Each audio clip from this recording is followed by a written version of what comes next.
রুটি বেলা বা রুটি বানানোটা কিন্তু একটা আর্ট বলা যায়। কারণ এটা ময়দাটা মাখানো থেকে শুরু করে রুটিটা ছেঁকা পর্যন্ত কিন্তু একটা ব্যাপার কাজ করে, যেটা পারফেক্টনেস।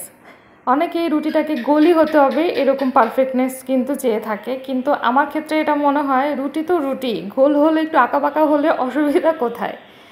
বিয়ের আগে আমি কিন্তু একদমই রুটি বানাতে পারতাম না।